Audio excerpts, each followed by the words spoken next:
Hello everyone, my name is Tom Frost and welcome back to another episode of Minecraft Let's Play. As you saw in the opening, I was a little busy making this new villager breeder. This is the second one I've made because the first one, which you can still see a couple of remnants of over here, did not work. For whatever reason, I got one villager and it never worked again, no matter how much I tried. So I tore it down and I built this one. It's much more compact. I have used this one in other Java games I have played before, where you have the minecarts in here. When you want a villager, you press the button, the minecart comes out, collect villager, and move on.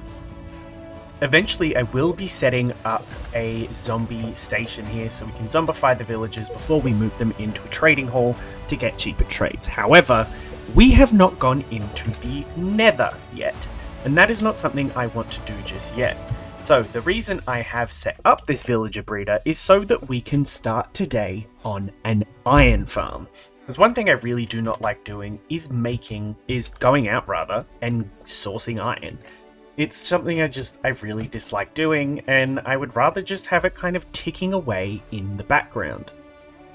So what I've done is behind my base over there, you can see a dirt box. I've gone ahead and captured a zombie to put into the farm itself. And I've also set out a little area that I think would be fantastic to set up this farm. So I'll just jump into free cam here. You can see here just behind my base, it's in I think it's about 15 blocks long and about 5 blocks wide. And basically what it is I'm going for is rather than just having these big, ugly eyesore farms, is I want everything to blend into the surroundings and the building style that we are going for here. So I want everything to seem functional and aesthetic at the same time. I don't want big open farms kind of blocking the view and looking just really ugly, because that's not how I like to play this game. I like everything looking cute and pretty.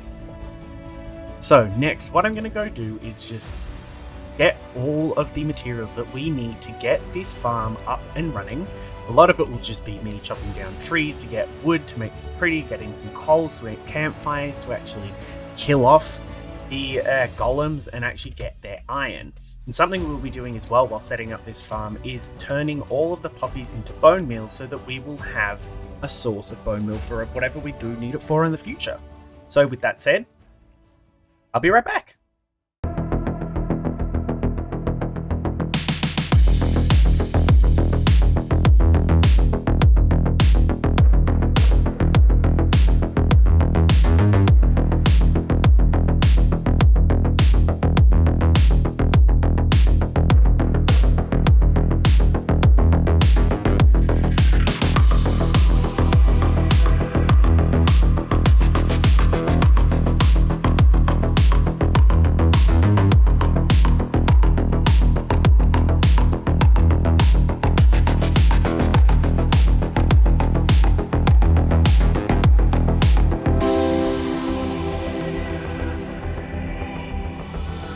Alrighty, so here we are. We have finished the iron farm.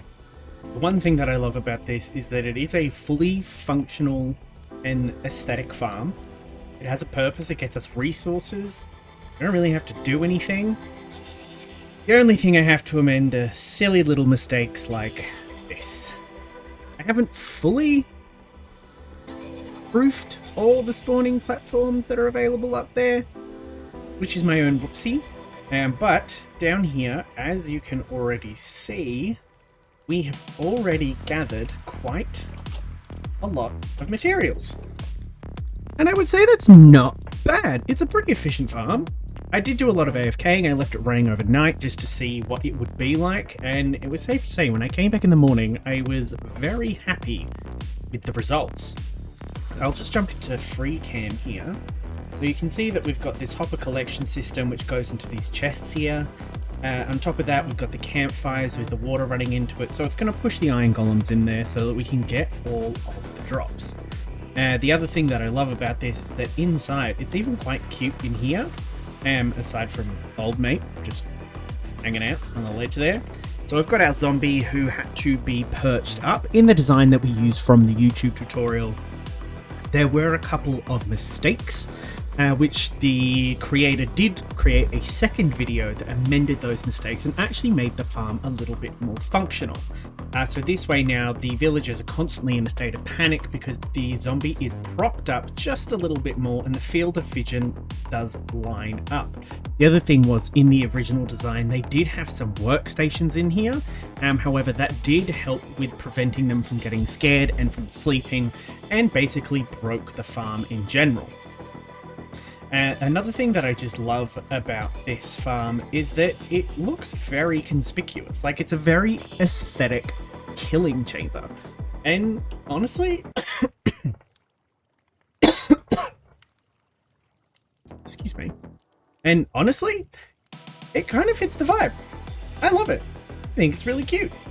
But yeah, up next is I'm going to have to chuck a couple of buttons on these two ledges here to stop these bad boys from spawning, because we can't have that. And yeah. Alrighty, I am re-recording this bit here because for some reason the video file corrupted itself. I went ahead and built an automatic chicken farm. So this way here we will be able to generate some food and some feathers for whatever it is we need it for without actually having to lift a finger. I've got a couple of chickens in there. I am going to still breed them up so that we can make this a little bit more efficient. But the kind of crux of it is, if you don't already know, is the chickens at the top there will lay the egg. The egg will get caught by the hopper here. It will feed into the dispenser. The dispenser will spit it out into this half slab. As you can see here, the little baby chickens cannot quite reach the lava yet, but once they do reach maturity, they will be high enough to be burnt and damaged by the lava, which will automatically cook the chicken and spit it out into here. This farm does have a little bit of loss within it itself, just because sometimes the items will go up instead of down and it'll get burnt in the lava, but you know what, for a zero effort type of thing, I'm not mad at that. So down here, the only redstone is we've got an observer that goes into this comparator thing. Don't ask me how it works, I just built this off of memory. As you just heard right there, it detected that a egg went into this dispenser here and spat it straight out. And yeah, it's pretty much that simple. As well as that, over here, I went ahead and gathered a bunch of different animals here, which I will show you me gathering them right now. Alrighty, so now, the next part, that we're going to go out and try and find some animals that we can get into these pens. I think the first one will do, because they are right there, are pigs. Seems easy enough, there's 3 of them here already. Hey little fellas, want a new home? Come on piggies, let's go. Where are they? There they are, following along. Slow down so we don't lose any. And we might just want to chuck down asleep. And there is a pig on top of me. My gosh. Right. No running. Let's go, guys. You can come in here.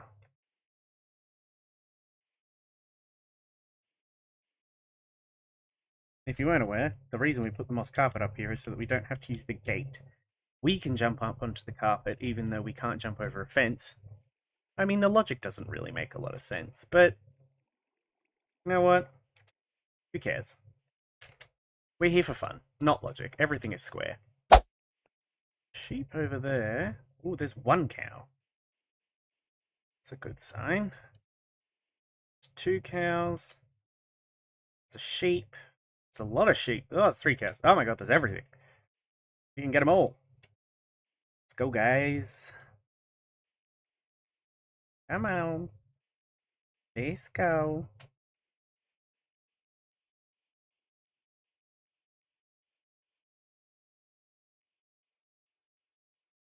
Got 3, 4. We got everyone? Take you. And we'll take these 2 as well. Come on, guys.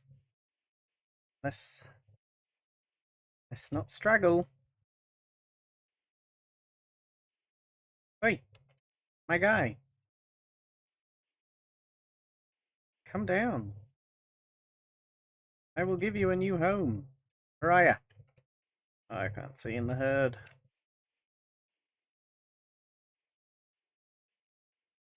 The back there.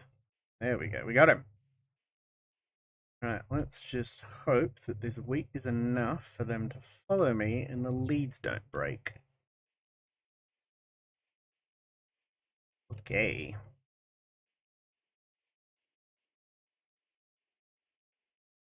No big holes.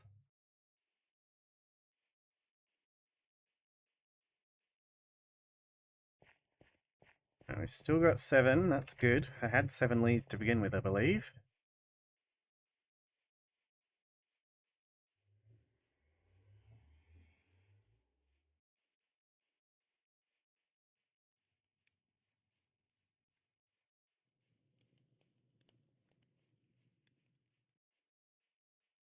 And actually, I'm going to tie you all up here.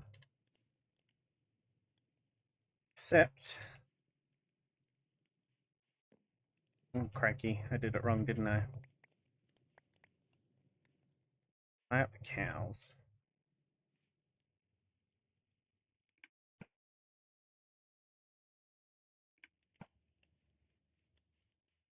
Come on, sheep.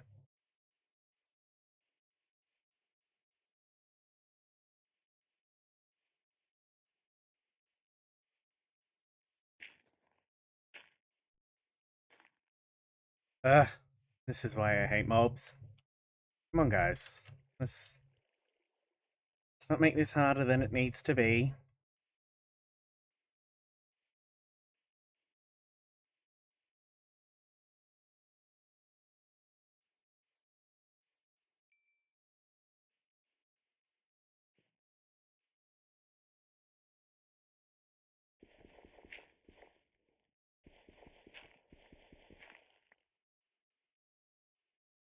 And last but not least, the coos. Couple of wee coos. Here, fellas. Come on. Let's go. Let's go. Stupid cows. Come on. Oh, is it because I'm eating you? Oops. Don't need steak in front of a cow. That's a whoopsie.